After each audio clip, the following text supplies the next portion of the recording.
Good afternoon. Thanks for joining us. Members of the Denver School Board are accusing a former principal of creating what they call an incarceration room at McAuliffe International Middle School. The district fired Kirk Dennis earlier this year after he spoke out about security concerns following a shooting at East High School. He said his team was not properly trained for weapons pat-downs. Now, these allegations are new and prompting at least one board member to change their mind about voting on his official termination. Here's 9 News reporter Katie Eastman. This is a different complaint that is currently being looked through and will be investigated thoroughly by the Office of the General Counsel. 2 days ago, Vice President of the school board, Aonte Anderson, said he got an email with this video. He says a former McAuliffe staff member told him this room was used to lock students of color inside as a way of incarcerating them. This was under the leadership of former principal Kirk Dennis. That's not a de-escalation room. That was a prison that I saw yesterday at McAuliffe International School. Anderson visited this room along with board member Scott Esserman and took these photos. Seclusion. Example, leaving a child alone and preventing egress is against board policy. And now all of a sudden, oh, this is Kirk Dennis has an incarceration room. No. Over the last year, 2 students at McAuliffe were put into a de-escalation room, and that was an approved plan from their individual educational plans. David Lane, Kirk Dennis's lawyer, says Dennis has left the students alone in this room if they hit, scratched, or spit on him. He said Dennis would stay outside until they were calm enough for the psychologist to go in. What was happening is these students would get put into a de-escalation room because they were acting violently in class. They would then want to leave, so they'd open the door. And there's an administrator outside who would then shut the door, and the student would open it and shut, and there was a tug-of-war. That's why Lane says a latch was put on the outside of the door, the one seen here in the video.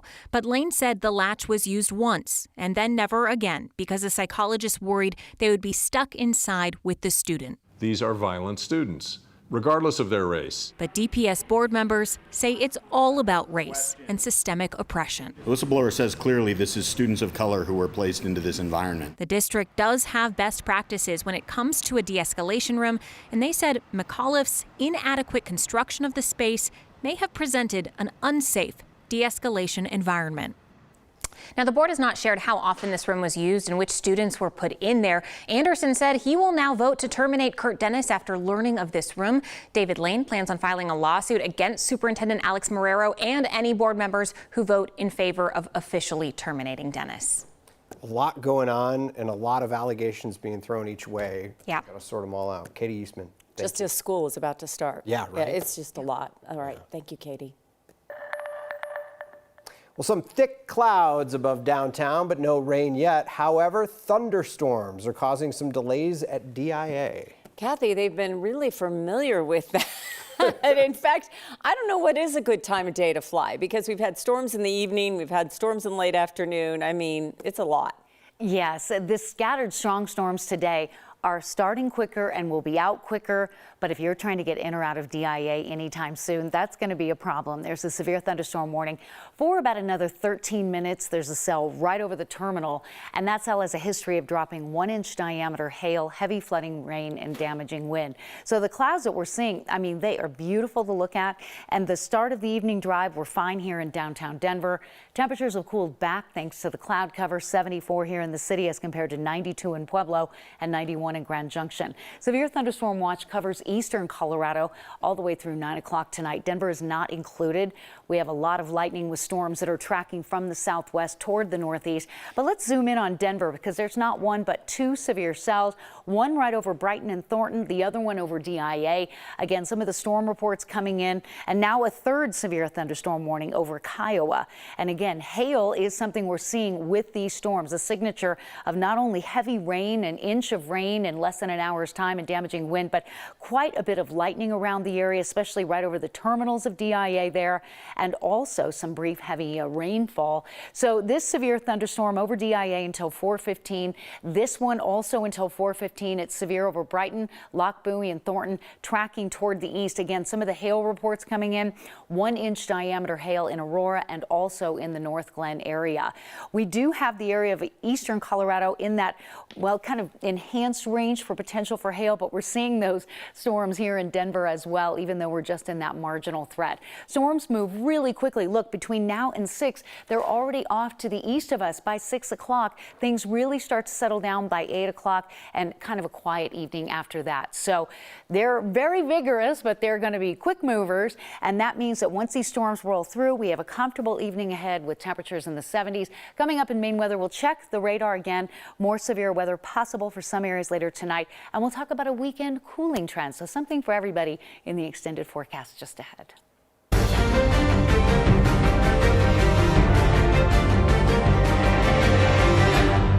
Former President Donald Trump has pleaded not guilty to the 4 newest federal charges he faces for trying to overturn the 2020 presidential election. He appeared in a courthouse just blocks from the U.S. Capitol where his supporters stormed, trying to block the transfer of power on January 6th. Here's NBC's Alice Barr. Former President Trump today appearing before a federal judge facing 4 new felony counts. His fingerprints taken, no mugshot, an almost familiar routine for the 3-time indicted former president. But these charges are anything but routine, accusing the former president of conspiring to overturn an election he had lost and defraud the government he once led. This is a day that we have never seen before in American history. Mr. Trump taking his case to the court of public opinion, slamming the investigation as politically motivated and pointing to his growing popularity despite his legal troubles. When you look at what's happening, this is a persecution of a political opponent. This was never supposed to happen in America. The Trump legal team forming a free speech defense. This is the first time that the First Amendment has been criminalized. The indictment spells out that former President Trump had a right to speak and even to lie about the election results. But the charges are centered on his alleged actions leading up to the deadly January 6 Capitol attack, including a scheme involving fake electors. Outside the courthouse today, tempers flaring and opinions clashing. I hope that truth will prevail. I hope that he will be held accountable for his actions. We're not unfair in America. We play fair. This is not playing fair. He's a front runner for the President of the United States. A trial date will be critical as the former president's mounting legal troubles are on a collision course with the 2024 presidential campaign. Former President Trump is now on track to face at least 3 trials in 3 separate locations during an election year. We're still awaiting word on the next potential Trump indictment regarding efforts to overturn the 2020 election results in Georgia. In Washington, Alice Barr, NBC News. Meantime, a federal judge has given a green light to Manhattan prosecutors who are building a criminal case against Donald Trump. The judge ruled the former president's deposition in the E. Jean Carroll case is not covered by a protective order. That means the prosecutors can now get the full video and related exhibits from that civil trial against Trump and use it for their criminal case. Trump was found liable for battery and defamation in that Carroll trial. Denver's new mayor paid a visit to a homeless camp the day before the city will sweep people out. This will be the first time under Mayor Mike Johnston.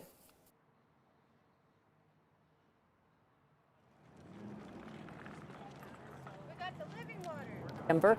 Johnston says this camp needs to be cleared for significant health risks, citing a rat infestation. Homeless advocates say between 50 and 70 people will be impacted by that sweep. But one person says he was glad to talk to Johnston in person. Johnston told him someone from the city will be out to help him find housing.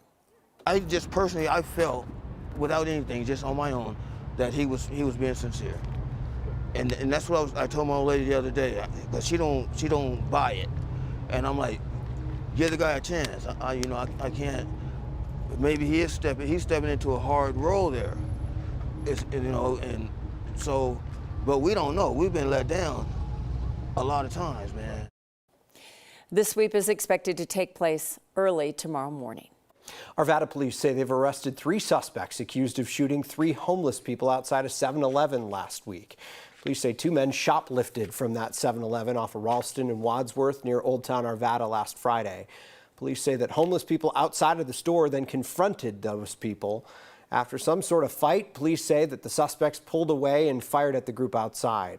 They hurt 3 people. All of them were okay. They've arrested Zamil Kane, Raymoon Moore, and Priscilla Mendez. No word on charges that they might face. A man in Inglewood wants to know who killed his twin brother last month. Denver police say they found 41-year-old David Barthel shot near 12th and North Yates in West Denver. 9 News reporter Jaleesa Rosari spoke to his family, eager to find the person responsible.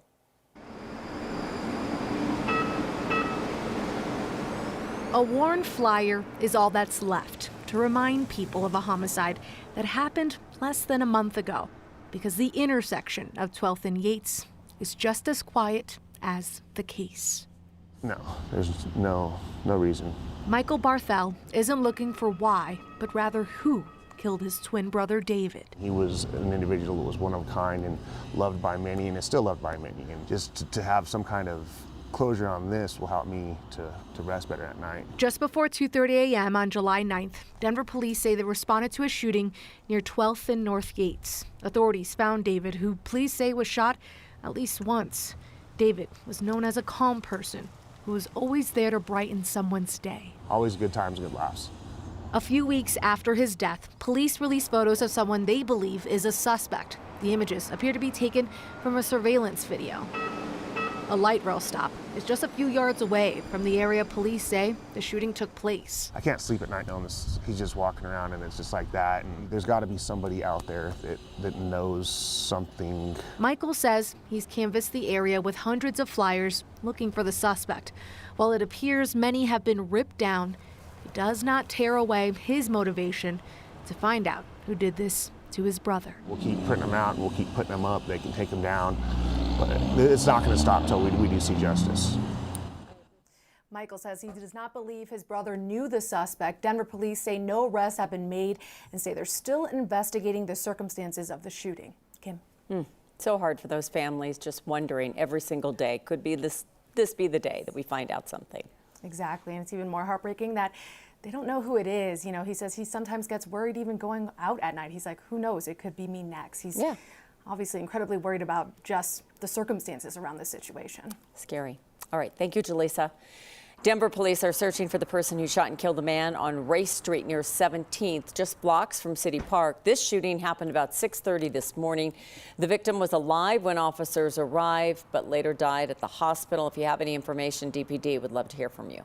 Workers in Denver making minimum wage will get another raise in 2024. Minimum wage in Denver will go up $1 from $17.29 an hour to $18.29. It'll be $15.27 for food and beverage workers making tips. The increase is part of a local ordinance that adjusts minimum wage based on the Consumer Price Index. The increase is a little less than 2023. That's because inflation is slowing down.